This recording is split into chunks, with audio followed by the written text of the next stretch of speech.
and welcome to the Moonshots Podcast. It's episode 125. I'm your co-host, Mike Parsons, and I am joined by the man who is our resident thinker. Yes, Mr. Mark Pearson-Freeland. Good morning. Hey, good morning, Mike. The power of knowing is happening today. How's your morning looking so far? It's a great morning when you get the chance to try and digest another great book from one of our top 5 moonshot authors. Mark, who are we going to listen to today? He's not only one of our top 5 moonshot authors, Mike. He was actually, as you might remember, and our listeners might remember, one of my favorite people that we've done on this show. It's Mr. Adam Grant and his new his new book, Think Again, The Power of Knowing What You Don't Know. And this is it's a pretty popular book, actually, Mike. It is, and kind of what you would expect from Adam Grant after he did Originals, Give and Take, Option B. He is quite the powerhouse, and he has brought us another big stonking book. But it wasn't us that came up with this idea, was it, Mark? What's fantastic is we're starting to definitely get some great recommendations, Mike, from our listeners. And today's episode is inspired, recommended, and actually dedicated to Mr. Rodrigo, who got in touch with us and requested that we dig into Adam Grant's new book. So, Rodrigo, thank you very much for giving us this recommendation. We have thoroughly enjoyed getting into it, and we hope you enjoy listening to us learning out loud from Mr. Adam Grant. Yeah. Whereabouts is Rodrigo from? Like, what part of the world is he doing his moonshotting in? Well, my friend Rodrigo, in fact, as we've spoken a couple of times via email and so on, is in Munich, but originally from Mexico. Oh, wow. So another man of the world, Mike. A world traveler. And we have got a huge show in front of us today. We are going to travel the world of thinking again. And so, you know, the funny thing is thinking and the art of thinking is kind of underrated. And I think a lot of people consider thinking as like a God-given gift. You either can or you can't. But I think what Adam Grant is going to teach us today is that is totally not the case. So I think we're about to rewire some of our mind, aren't we, Mr. Mark? Yeah, I think the concept of think again is that rewiring, isn't it? And what a perfect, I think, segue as well as a connection from that previous series, Mike, in the Timeless Classics. And that final episode that we did last week, show 124 with Carol Dweck and her book Mindset. This first introduction clip that we're going to hear from Adam Grant himself is actually telling us, again, building on that concept of the growth mindset, why he wrote this book, Think Again, The Power of Knowing What You Don't Know, and asks us to really look for and take advantage of opportunities that you and I can do day to day to learn and practice. In the winter of 2018, I went to a bunch of the most powerful CEOs in Silicon Valley. And I said, hey, I'd love to run a remote work Friday experiment where you just let people work from anywhere one day a week. And we can test the effects on productivity and creativity. And they all said, no, thank you. We don't want to open Pandora's box. We're afraid people are going to procrastinate all the time, that they'll never come back to the office, and that our culture is going to fall apart. Fast forward 3 years, at least 3 of those CEOs have now announced that their workforce might be permanently remote. And to me, that was such a missed opportunity for rethinking. Right? That they could have had all of 2018 and 2019 to practice working remotely and figure out how to make it work.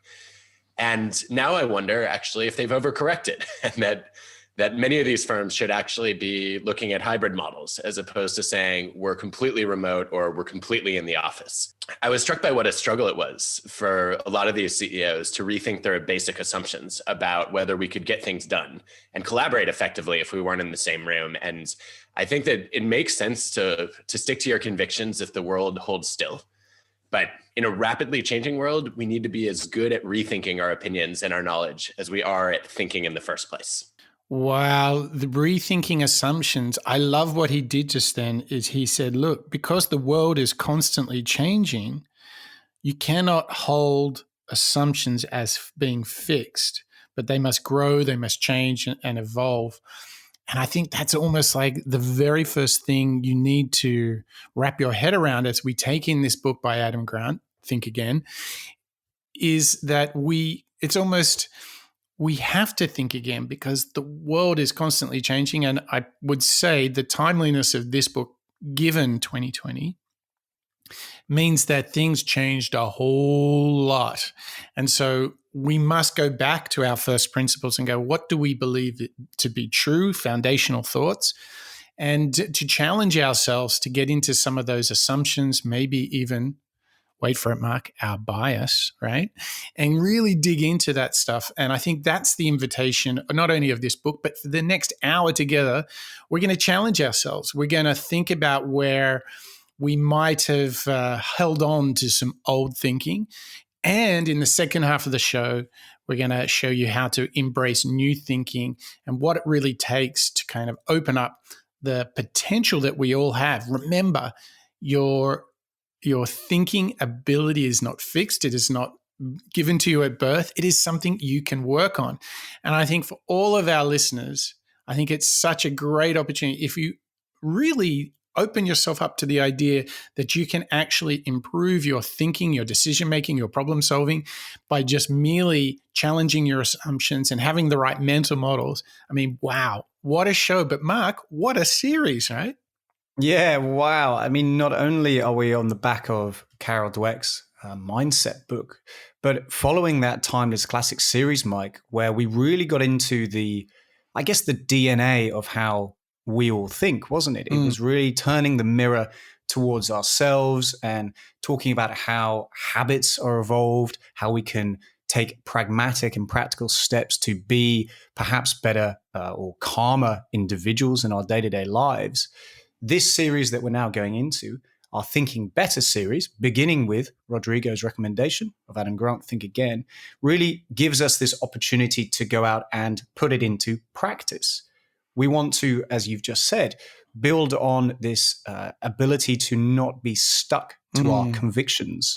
It's to put into practice, well, how might we notice those opportunities to go out and learn? How might we challenge the assumptions that we might have from school, birth, and so on? Now that we know how to perhaps think better by turning a look towards ourselves, Mike, now let's go out and produce in the real world. Yes. We've got a pretty exciting series. Yeah, it really is. And some really challenging new ground for us. We're going to include Matthew McConaughey, Dan Millman, who wrote The Way of the Peaceful Warrior, as this really expansive Thinking Better series. And I think we should all be like, I don't know, I've got my lemon and ginger tea, whatever it takes to loosen up and become curious and open to what the world has to offer, to potentially think better. Because if we can think better, we can be better.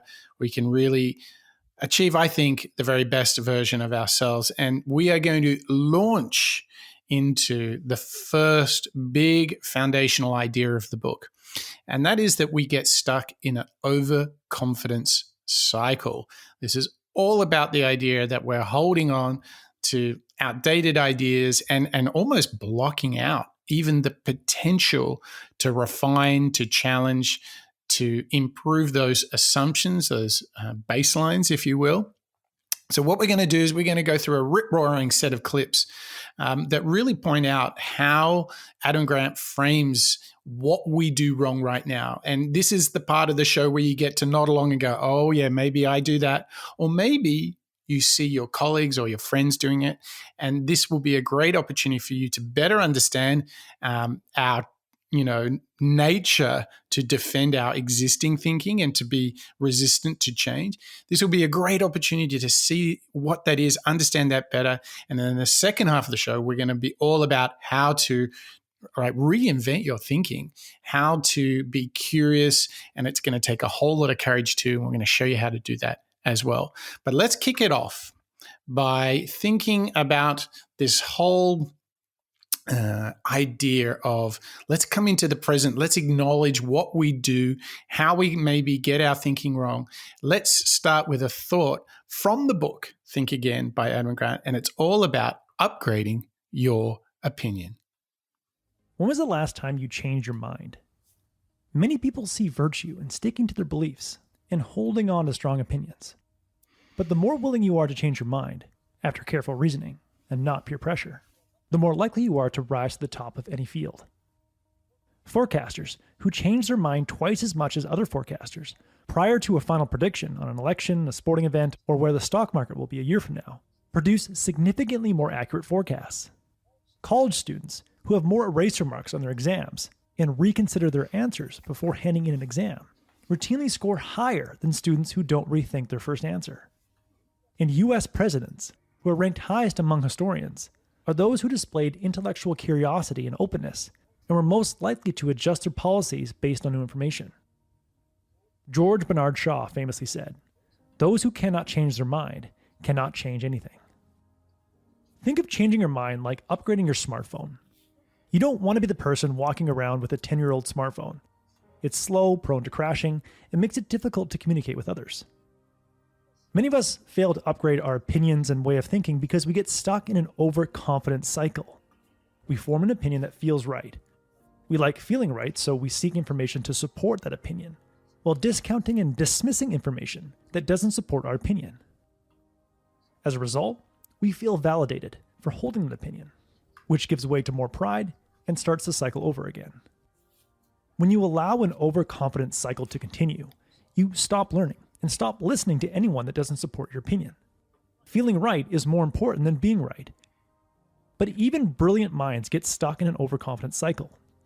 Einstein refused to support the emerging field of quantum mechanics, despite the overwhelming evidence that supported it. What trapped Einstein, and what traps other great minds in an overconfidence cycle, are three modes we all enter from time to time: preaching, prosecuting, and politicking. As long as we are stuck in any of these three modes, feeling right becomes more important than being right, and we stop learning. What a great little introduction clip. Before we dig into, Mike, what preaching, prosecuting, and politicking are and how we can identify them in our behaviors, what a great little introduction clip there from Productivity Game, breaking down this overconfidence cycle. And I think I'm speaking for probably a few of our listeners, Mike, perhaps, certainly for myself. I probably do find that sense of relief when I believe that I might be correct. You know, it's a little bit, I'll be honest, it's a little bit hard sometimes to accept that somebody else is correct, isn't it? It sometimes takes a little bit of confidence or maybe even courage to say, you know what, I hear you, you are right. And I think it is quite natural to perhaps fall into a behavior of, yep, I know best, or I've got the experience, I've got the almost the expectation that I'm going to be correct. And Mike, I'd like to see what you think of this. For me, this reminds me of that big old word that we've heard a few times, ego. It feels like ego comes in here, doesn't it? I know. But, you know, the funny thing is, like, we can't distinguish the difference between ourselves and our opinions and ideas. So if someone challenges our idea, we immediately take that on as they're challenging us. And I think, you know, I think about great moments when I've been part of a team where when there's been enough safety that people don't take challenge to an idea as anything personal, that I have distinct memories of really great breakthroughs happening about solving problems, making decisions, when we've been able to detach a little bit. But I think we all too often become very stubborn and very protective of our ideas because we think a challenge to our idea is a challenge to ourselves. And it's like the whole thing of don't take things so personally. That's just ideas, and the more the merrier. The more that they are challenged and they go through the washing machine a few times, they'll come out cleaner. They'll come out better ideas. But we so often hang on to them, don't we? It's just like when someone takes down your idea, you're like, you can physically feel the crumbling inside, like, oh, my idea's just been destroyed. Yeah, I think it's what is being called out in that kind of introduction to overconfidence clip. Is it also this validation that comes with holding that opinion or holding that point of view, which I think is quite interesting. Once you know, not only can get past the validation that comes with, hey, don't challenge me, this is my way of thinking. but actually remember, oh yeah, well, maybe I'm just feeling validated for having a point of view regardless. I think that was quite an interesting little note there. Yeah, and fascinating too that forecasters that changed their forecast more frequently ended up being more accurate because they're continuously refining and adjusting their point of view. How strong is that? Well, again, and I'm sure we'll talk about this a few times on the show today, Mike, but this is pretty essential to trying to learn and build a product through the use of testing, isn't it? It is. This refinement that comes with you and I talking to customers. It's kind of similar to your mindset here. By working with others, accepting their points of view. As you just said, it goes through the wash and it comes out cleaner or stronger or more informed. But Mark, you have to be careful because look, you're already naturally solving the problem for us, but we've got more problem to identify because, we talked about politicking and prosecuting. These are all the bad habits, but I got another one for you. What we're going to listen to now is another idea from Adam Grant's book, Think Again. And this is something that we might all identify in ourselves or others around us. And we're not at the Sunday church, but it is indeed called preaching. Overconfidence mode number 1, preaching. When trying to convince someone to adopt your belief, you'll probably pretend to be 100% certain in your belief to be more persuasive. The more you preach that belief, the more certainty you'll develop and think that your belief is bulletproof. The more that someone preaches about a single type of investment, like Bitcoin, the more likely they are to dismiss concerning data that could jeopardize Bitcoin and lead to a catastrophic loss. The more times someone preaches about a political candidate, the more likely they are to dismiss actions he or she is taking that they would probably condemn if they had not been preaching the strengths of that candidate to others.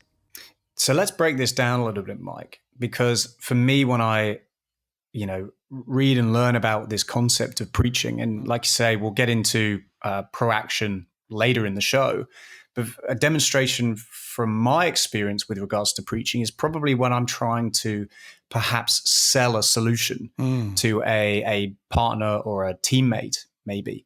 Maybe I've gone away and done a lot of homework and I come to you and say, hey, look, Mike, I think that this is the answer to our problem.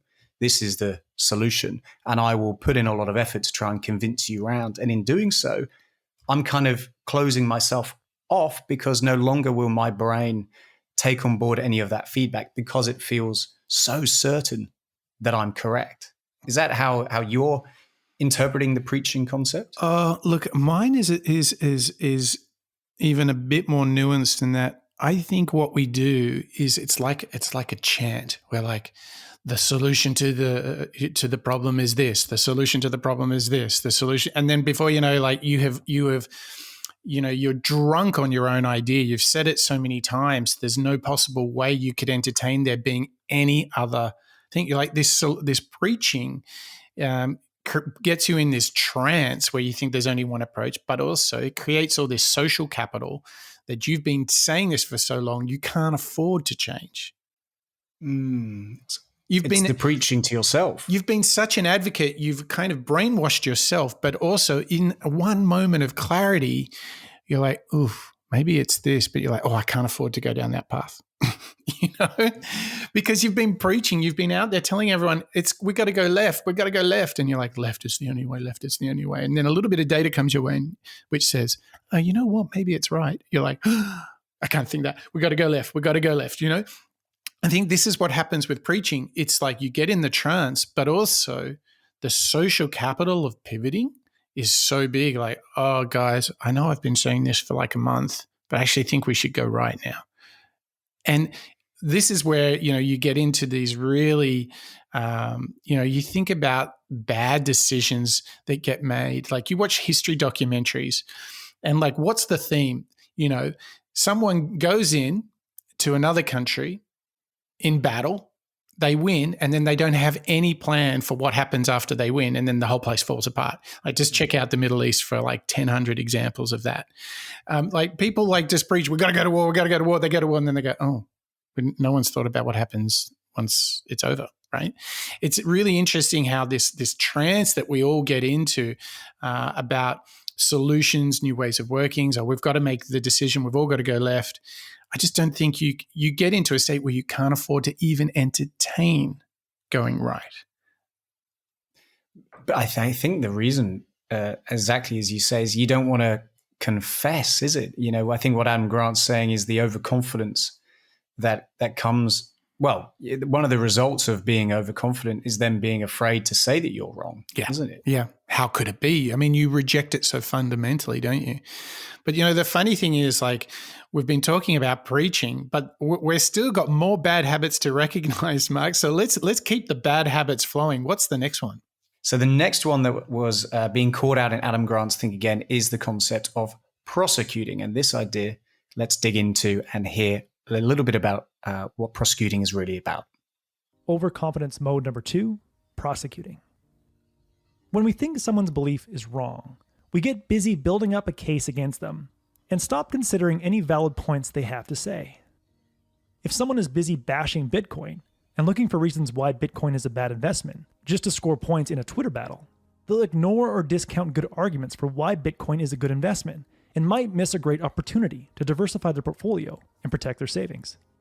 The thing that this reminds me of, Mark, is when someone disagrees with you because you've been preaching, right? Let's follow this in Adam Grant's order. You've been preaching so much, right? We let's take the example in the clips, Bitcoin.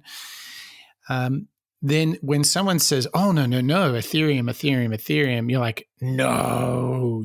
And what we do, and this is a classic defensive mechanism, instead of just like rejecting the idea alone, we start to reject the person itself. So if you think in an information war, if somebody is putting out information and a counterparty doesn't like that information, what do? It's the saying, you shoot the messenger, right?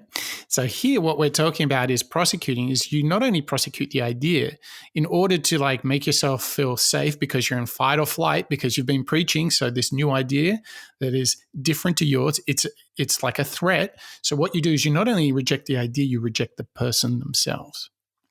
So by being closed-minded, not only are you going to miss out on the opportunity of perhaps diversifying your portfolio, as that example puts, but also learning from that other individual.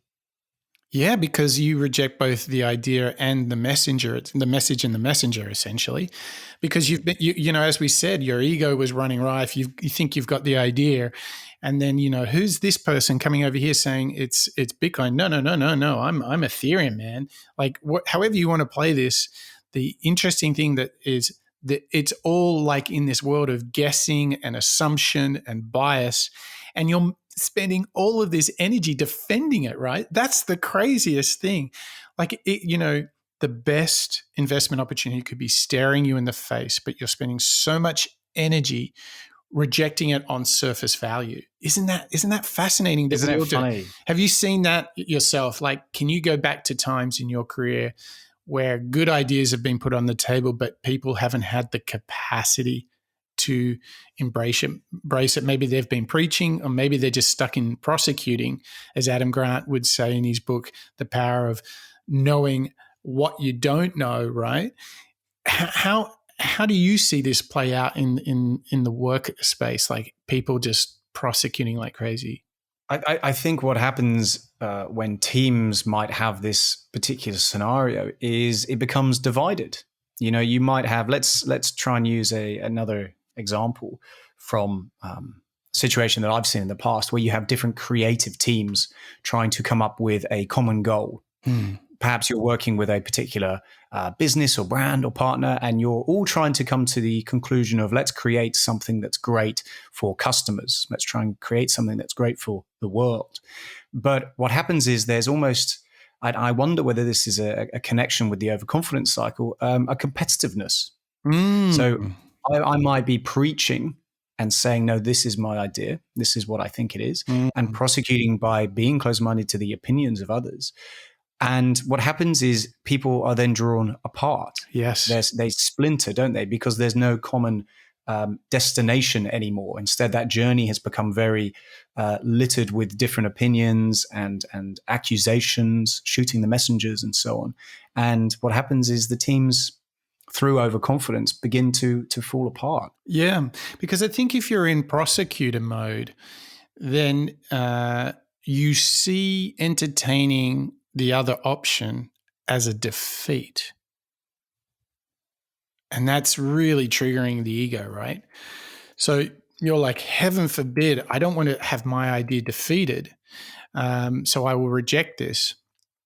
The interesting thing that we're going to get to in the second half of the show is like, it's actually the inverse, is classic Carol Dweck growth mindset versus fixed mindset. Instead of being fixed about it, you can be like, oh, wow, if this idea from somebody else is in fact right, even though it's different to mine, we are a step closer to solution, answer, success, whatever you're on the path towards.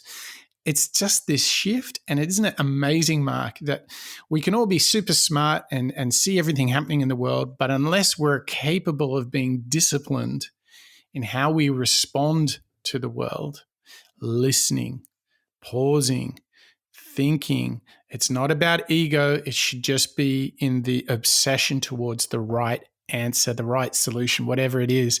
It's crazy how our egos are just like running amok and making such a mess in our lives, aren't they? It's funny how regularly this concept of ego comes up in the show, Mike. It does. On the back of the Timeless Classic series, ego was one of the main blockers that, Dale, Covey, Toll, as well as Carol were all driving us towards. And I think this concept of embracing your own ability to kind of take ownership, that's kind of interesting. But let's talk about one more before we really get into, Mike, that solution that we keep on teasing our listeners with. Yes. There's one more mindset or behavior that I think falls into this overconfidence cycle. And this third one that we're going to hear about from Adam Grant's book is politicking. Overconfidence mode number 3, politicking. Politicking is the act of adopting other people's views because we want to be liked by them and accepted by them. In my first job out of college, I wanted to be liked and accepted by my boss, so I started talking like my boss and supported positions that he supported. Gradually, I found myself taking on beliefs and opinions that he held without fully vetting them. Adam Grant says, when we become so wrapped up in preaching that we're right, prosecuting others who are wrong, and politicking for support, we don't bother to rethink our own views, and we get trapped in an overconfidence cycle. It is such a cycle, and you can see, you could just imagine, if you look at the bad decisions in business that have happened in the world, Blockbuster not buying Netflix and so on and so forth, could you imagine how this overconfidence cycle must have been running rampant in the company? If they couldn't see the internet coming, they could have bought Blockbuster could have bought Netflix for some really tiny amount. I think it was like, less than $50 million or something at the time. Isn't it crazy that when you actually break down these modes, as Adam Grant has in his book, Think Again, you can really identify these behaviors. You've seen them in past experience, and I think we should all admit we've probably been guilty of doing this once or twice ourselves. Oh, I mean, being, drawn into any of those three behaviors or modes, as they're called, preaching, prosecuting, or politician, they are so, I think, easy to do, perhaps because we have kind of grown into them, Mike. So through the self-preservation piece, I'm going to try and be very good at the particular job I've got. So how do I do that? Well, I need to ally myself with the right people, or I'm going to try and protect my creative integrity, or try to protect my own, particular point of view. It's very, I think, easy to fall into that. And what I think is really interesting about today's show is trying to rewire it so that we don't fall into those patterns, because as Adam Grant's really stating here, they can be pretty dangerous. They can be pretty closed. Yeah. Yeah. And with the benefit of hindsight in history, how many times do you watch documentaries and you see critical decisions being made that go on to lead to like absolute pain and destruction? You're like, oh my gosh, why did you do that? It's so fascinating. I mean, you think about, again, I've been watching lots of history documentaries, so apologies for all these history references. But, Napoleon, he marched north on Russia, failed, lost the war, and everything kind of fell apart after that. And then Hitler went and did the same thing a couple hundred years later. And it's just like, what was running rampant in their overconfidence cycle there, It's amazing how these behaviors really lead us so far away from the right answer, from the solution. So it's so great that Adam Grant has gone and said, look, watch out for preacher mode, prosecutor mode, and politician mode, because this is the destruction of clear thinking. It's the path to bad decisions. It's getting to the wrong solutions, isn't it, Mark?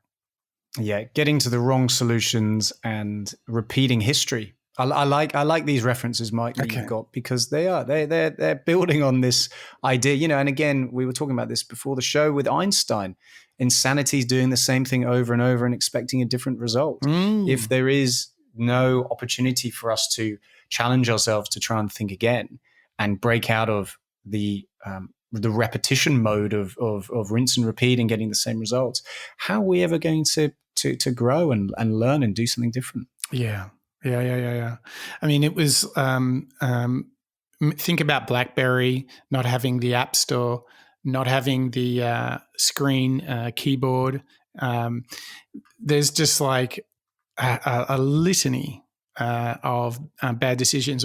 We talked about in the previous episode, the Decca Records rejected the Beatles, right? Like, think about all of these. I mentioned Blockbuster. Think about Kodak management rejecting the digital camera because they thought they were in the film business, right? That's right. There have been so many, as we look back, they almost seem pretty fundamental, don't they? And maybe it's hindsight, maybe it's knowledge of the future now, but it's so interesting to see that a closed or fixed mindset at one point was so pivotal to all of those brands. And if they'd only had that, I think, confidence that Adam Grant's really inspiring us to try and follow, wow, where could they be now? Yeah. I mean, I think what we have tried to do for the first half of the show is make a case for like being aware, drawing everyone's attention. All our listeners, I really want you to understand that humans are unique in the fact they have cognitive function, right? They can think, right? But here's the problem. Like, our thinking can run us astray. We learned that in the classic series. Our thinking can overwhelm ourselves. We are different from our thoughts. You've got to take control of them. And you've got to know that, if you're on a mission to go and do something special, something that's going to have some impact, if you're daring to do something different, you're going to have all these important decisions to make, and it is human nature not to get them right. Motorola chose not to do smartphones, thought the flip phone was it. I mean, come on. And, obviously Google could have been purchased. I think it was really low by Excite. I think it was like $1 million or something like this. Yahoo turned down a Microsoft, and Yahoo is like peanuts these days. We have the nature, if not disciplined in how we think, if we're not working on our thinking muscle, on our brain, and sending it to the gym, it's going to get fat and flabby, and it's going to perform poorly. We're going to fall into this overconfidence cycle. Mark, have we made the case for this terrible, valley of darkness of overconfidence thinking, of being in this cycle where you're preaching, prosecuting, and politicking? I really hope so. And I hope we're not getting into that preaching side, Mike. I think hopefully we're not getting into an overconfidence cycle of saying, hey, this is correct. Yes. We believe in this overconfidence cycle that Adam Grant's calling out. Good call. I really do believe that it's definitely, it's the fact. Yeah, it is. I mean, it happens in meeting rooms, at the coffee machine. Okay, so now we've made the case for the overconfidence cycle. In a moment, B, you can be relieved of all of your pain and anguish because we will get into the rethinking cycle, which is the real magic of what Adam Grant has discovered in his book, Think Again. But before we get to that, we've got all sorts of shout outs for our listeners, Mark. Where shall we start in heaping praise and goodwill to all of our moonshotters around the world? I think it's only right that we start with Bettina in Germany, who actually was our recommender and requester for the previous show, number 124, with Carol Dweck and Mindset, who in turn has inspired and driven a lot of the conversation that we've had in today's show, Mike. So Bettina, thank you very much for your particular request. We loved it and we hope you did too. And we also got a great recommendation from iMark in the US. They suggested we cover Joseph Campbell, and that will take us on the hero's journey. Oh my gosh, Mark, that is one big piece of work. For those of you not familiar with his work, if you've seen the Star Wars trilogy, that's basically the narrative by which Joseph Campbell discovered in the hero's journey. It's kind of the path for those who are trying to be the best version of themselves. He created this kind of universal storyline of how that plays out in life. And it's very, very interesting stuff. So we'll be sure to cover that in an upcoming show. So thank you to iMark over there. And a big thank you to all our listeners in Austria. They are turbocharged. The mindset growth is happening for them. I want to thank all of our Austrian listeners because we have rocketed up the charts over there in Austria. So thank you. I hope you're enjoying the spring. I hope lots of good fortune is coming to you over there in the heart of Europe. And Mark, now that we've done a big shout out to our listeners, I feel that it is only appropriate that we get into some of the goodness of Adam Grant. I think we got to get into how we do think. How do we think better? How do we overcome the overconfidence cycle? So, Mark, lead the way. Where do we go next?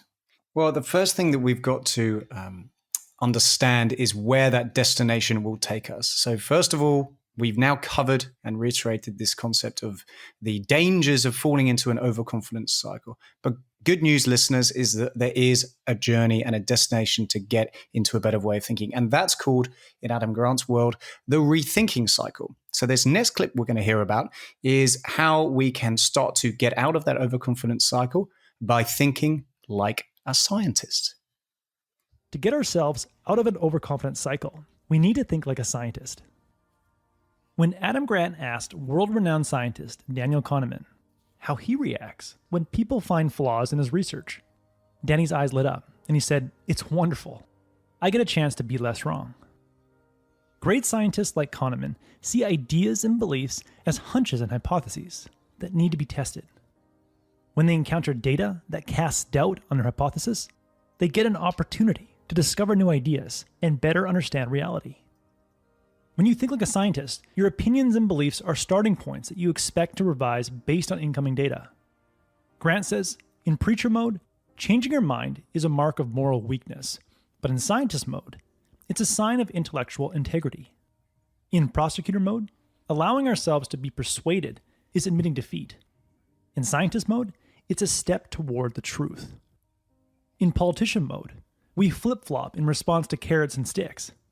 In scientist mode, we shift in the face of sharper logic and stronger data. Scientist mode. Oh my goodness me. This has been one of the truly biggest aha for myself in my work, for my practice is, I grew up like guessing solutions and product ideas. I certainly did that in 1997 when I launched an internet radio station about 15 years too early. But the interesting thing here, Mark, is if we can just put our ego aside for a moment, every bit of feedback or challenge that you get for your idea only helps it get better. It's so Zaha Hadid. She's like, challenge is great, just makes me better. It's so growth mindset, taking on adversity, getting comfortable with discomfort. It's all about, it's helping you get to a better answer. And I love what Kahneman says, who's one of really a fantastic author. And he says, it's a chance for me to be less wrong. And what I love about that statement is it's a chance to not only improve, but he's just saying rather than to be more right and better than everyone, he's just saying, well, this is a chance for me to be less wrong. So I like both this continuous improvement theme, but what's kind of nice about that quote was it's super humble, and he's very detached from the idea of being a reflection of himself, isn't he? Yeah, you're right. He's detaching himself from the Nobel Prize winning. Yeah, hello. Remember, he's pretty substantial in that economics and authorship space. But the fact that he's able to, in his own words, have that open mind and accept that feedback and the chance to be proved wrong, I think is pretty inspiring, Mike, isn't it? And this concept of thinking like a scientist, how do you challenge yourself or ensure that you are regularly, I suppose, accepting feedback from others and the chance to improve your thinking as well as your behaviors? I'm fascinated to hear how you apply it. Well, I think what I've learned is I used to guess a lot, as I was saying earlier, and now I want to send up a trial balloon. And I'm very conscious of sharing ideas. I think that would be, if you want to think like a scientist, start by don't hold on to your ideas. You know those people who say, hey, I've got a business idea. I want to tell you about it and get all your feedback, but you have to sign an NDA first. And you're like, oh my gosh, what decade are we in right now? Share your ideas. The more you share, the more you're going to get feedback. And then I would always take a breath and not respond with your gut reaction, because that might be your flight or fight instincts, right, kicking in, and try and be like Daniel Kahneman. Hey, wow, okay, this is a chance for me to be less wrong. If what they're saying is right, the idea gets better, win-win. If it is not valid upon inspection, well, that has only given me the chance to reevaluate my idea, and it passed the test. Good, right?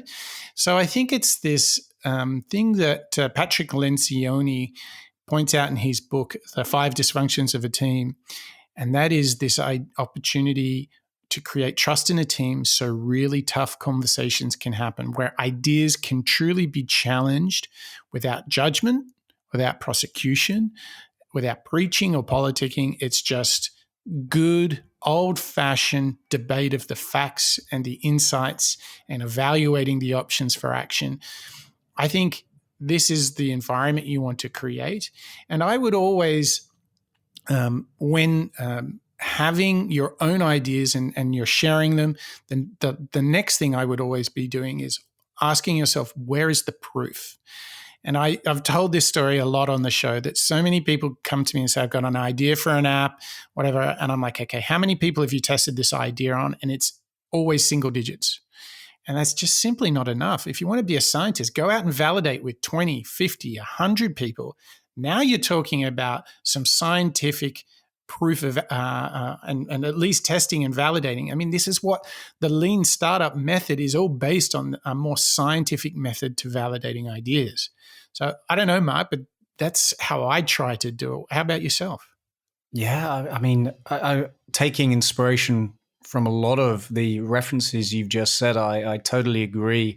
And the first step for me was coming to terms with being able to accept that feedback, right? And not to respond in a self-preservation or defensive way. You know, when you do accept, and when you're aware of the preaching, the prosecuting, and the politicking behaviors and the modes that we've just covered, I think you can start, and also going back to last week's episode with Carol and mindset, when you do have the capability to understand and be aware of your ego and the pitfalls of having that fixed mindset, you can accept those pieces of feedback, those data points, those requests from others.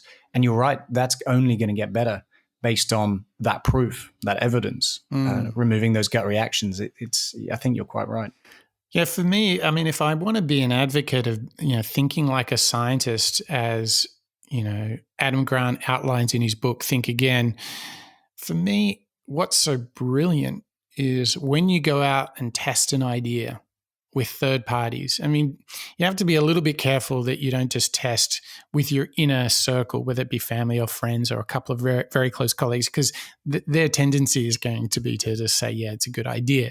Go out into the real world, intercept people and say, hey, here's a thing. I want your feedback. What's really fascinating for me is that if you get feedback that the idea is terrible, then okay, great, let's make it better. And what I would sell you on, wouldn't you rather, test your idea early like that rather than all of those mistakes that I was making an inventory of where companies made bad decisions, launched bad products, and then the implications, the millions of dollars of consequence that came out of this bad thinking, this overconfidence cycle? Wouldn't you rather go out there and just get a bit of feedback and get on the right path earlier in the process to be building something that is better, that's going to help users more, that's going to be more viable as a business? Wouldn't you rather feedback that either says to you, hey, you've got a good idea, or B, makes your bad idea a good idea? Either way, it's a win-win, but you've just got to be objective about searching out validation, testing, feedback of any ideas. And I think that really starts with don't hold on to your ideas, because ain't nobody giving you feedback if they don't know about your idea, right? Oh, I like that. Don't be closed to those user feedback, because that's how those ideas, products, and so on are going to get better. Absolutely. Yep. Absolutely. You're right. So I think the build on all of this that we can do together with Adam Grant is that once we open ourselves up, once we share our ideas, improve them, or, enjoy that halo effect of validation, what we can do is we can create a whole new cycle. If we're pushing away from the overconfidence cycle, we can then get into this whole momentum from the kind of rethinking cycle. So we're thinking like a scientist. And now let's hear about how Adam Grant's book can tell us about this rethinking cycle. Start thinking like a scientist by getting curious every time you experience doubt. The moment doubt turns to curiosity, you have an opportunity to discover new ideas and experience the joy of learning. By learning and improving upon your ideas, you gain confidence in your capacity to learn, while remaining humble about what you didn't know and what you still don't know. This is known as confident humility. Doubt leads to curiosity, which leads to discovery, which leads to confident humility. This is known as the rethinking cycle. One way to keep the rethinking cycle going is to update a note on your phone that contains two lists: things I don't know and things I've learned recently. When you review both lists, you stay humble but confident in your ability to learn. Adam Grant's Things I Don't Know list includes art, financial markets, fashion, chemistry, food, and why British accents turn American in songs, and why it's impossible to tickle yourself. Another way to stay in the rethinking cycle is to listen to podcasts with people who make you think, even if you disagree with what they think. In the end, an overconfident cycle ensures you spend your life defending outdated ideas and refusing to learn, while a rethinking cycle increases your mental flexibility and allows you to experience the joy of learning. To avoid an overconfident cycle, recognize when you're in preaching mode, prosecuting mode, or politicking mode, and start thinking like a scientist to enter a rethinking cycle. Don't defend, but find and cultivate an experience that celebrates the joy of learning. I mean, what a great call to action here, Mike. The value of learning is so significant, isn't it? Oh my gosh. It is like the mega trend of Moonshots podcast, Mark, don't you think? Yeah.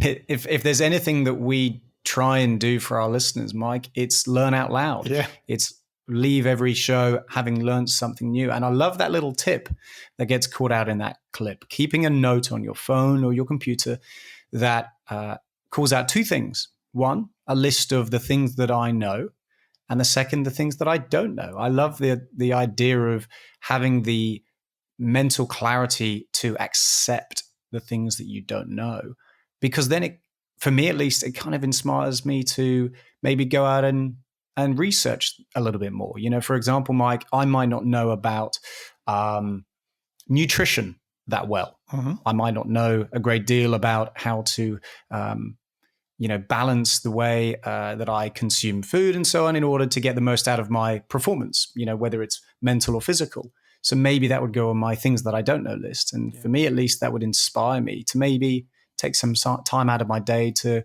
listen to a podcast or go and research it online.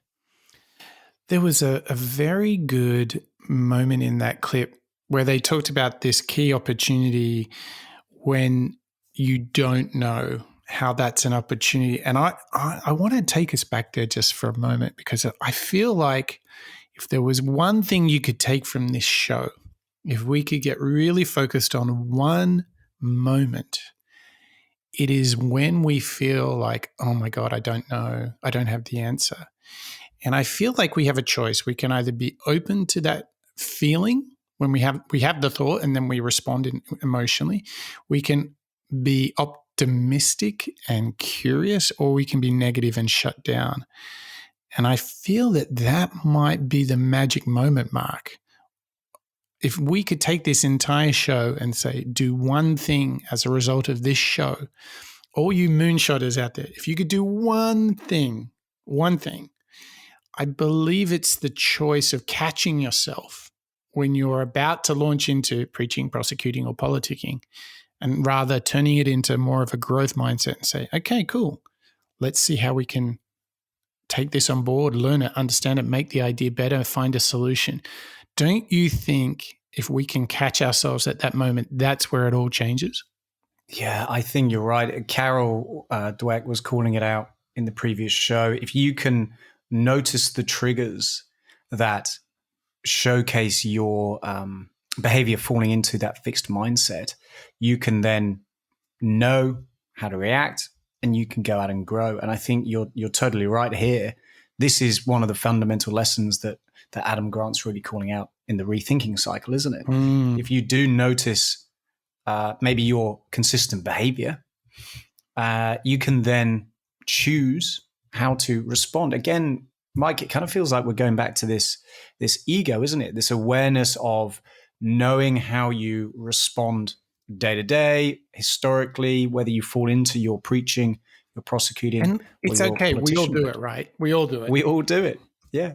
We all do it. And once you kind of notice it, I think after today's show and digging into Think Again, I feel a little bit more informed about those different modes. And because they feel pretty practical to me, I feel like it's going to be a little bit easier, much like making that note on your phone about what you know and what you don't know.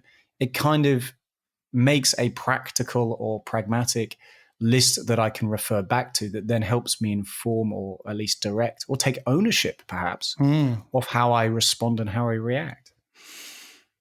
Indeed. Some big stuff here. Now, we've actually got one more clip, and I know if you're still listening to the show, you are indeed a true moonshotter.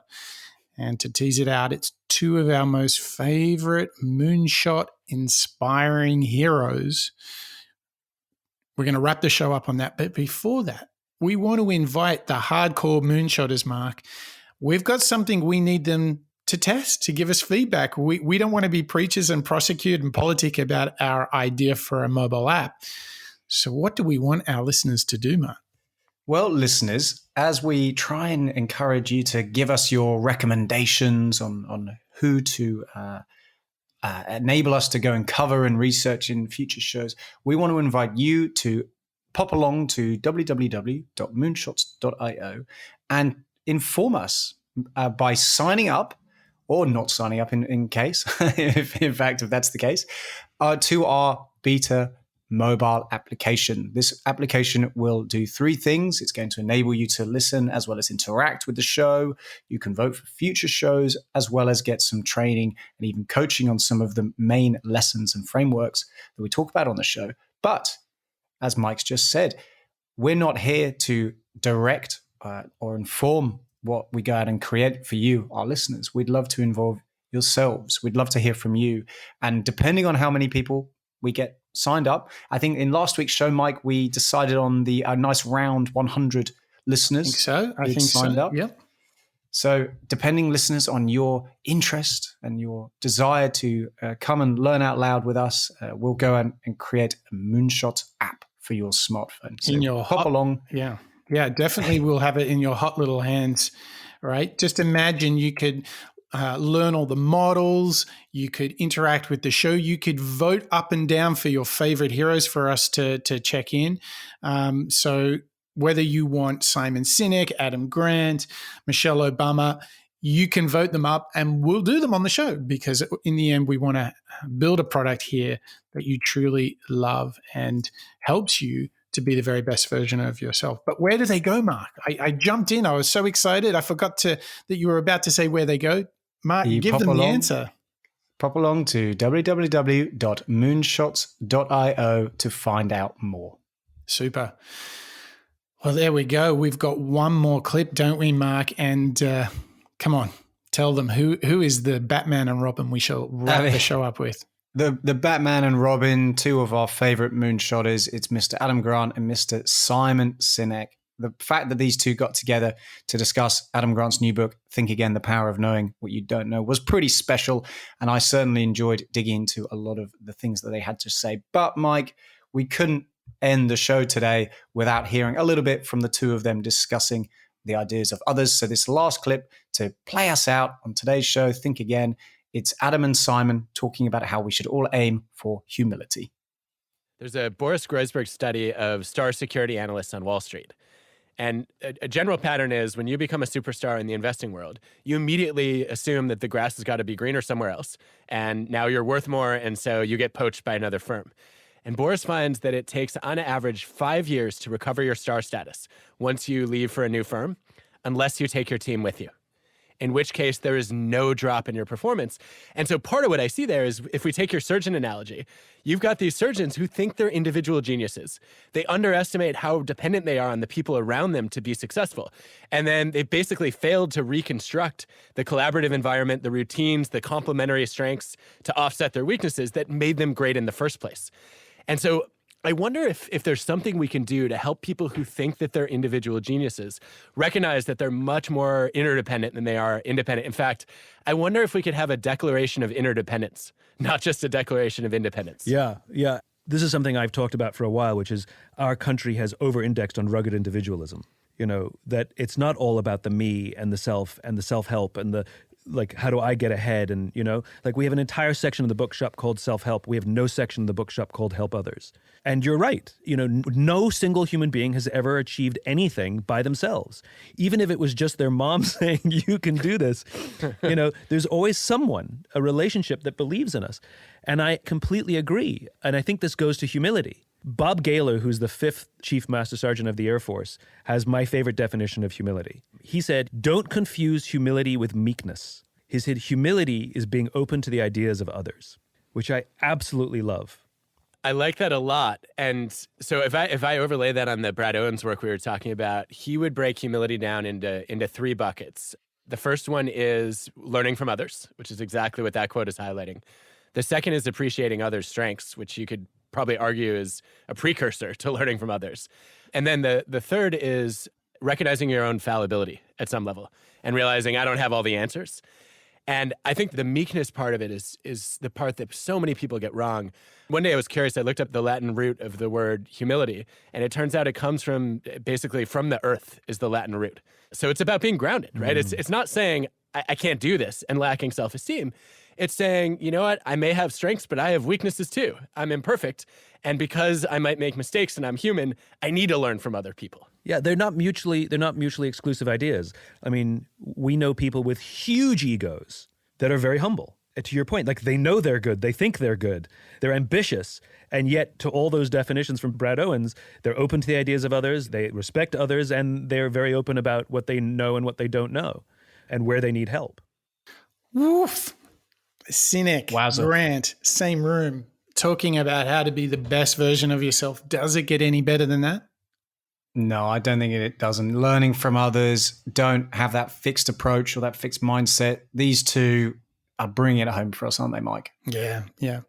Now, of preaching, prosecuting, and politicking, which one are you going to put a special focus on avoiding? For me, I think it's preaching. Yeah. You know, going in with perhaps blind a blind opinion and putting the blinkers on. You know, this idea of, and I like the connection, and I just want to revisit it as a final thought from my side, Mike, which is not only is preaching an external thing that you can do to others, but as you called out, it can also be a little bit more macro. I can preach to myself, and in doing so, close my mindset to other ideas that might come in from other people. I thought that was a nice build. Yeah, me too. So, and it's funny how that preaching relates to that last clip about Sinek and Grant just riffing on it. It's better together, right? It's better together because once you do share ideas, it can only get better. 1 + 1 = 3. There you go. You got it. Well, Mark, thank you ever so much. We've kicked off a new series. We've kicked off with the latest Adam Grant book. I mean, and it all comes back to saying thank you to Rodrigo who recommended it. So thank you very, very, very much indeed, Rodrigo. And thank you to you, all of our listeners, because it has been an absolute rip-roaring kickoff to this new series where we dug into the book Think Again, The Power of Knowing What You Don't Know by Adam Grant. He's a true Moonshots favorite, and he invited all of us to think again, to rethink our underlying assumptions, because in a post-COVID world, there's nothing else we can do because so much has changed. The very way that we work has changed. So go and change your assumptions too, because that's all part, if we don't, it's all part of an overconfidence cycle where we are preaching our ideas, we are prosecuting, we are politicking, and having an overconfidence cycle. So we don't want to be there. We want our ideas to be great. So how do we do it? Well, Adam Grant paved the way for us. He said, think like a scientist.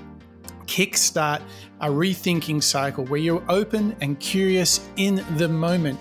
Make sure you look for really good ideas, good data, good facts, and know that one thing above and beyond all others is you have to be humble. You have to think with others, because if you think with others, not only will the idea be better, the decisions you make will be better, and you will truly be on the path to a better version of yourself. In fact, as all moonshotters are, you will be on the way to being the very best version of yourself. All right, that's a wrap of the Moonshots podcast. We'll catch you next time.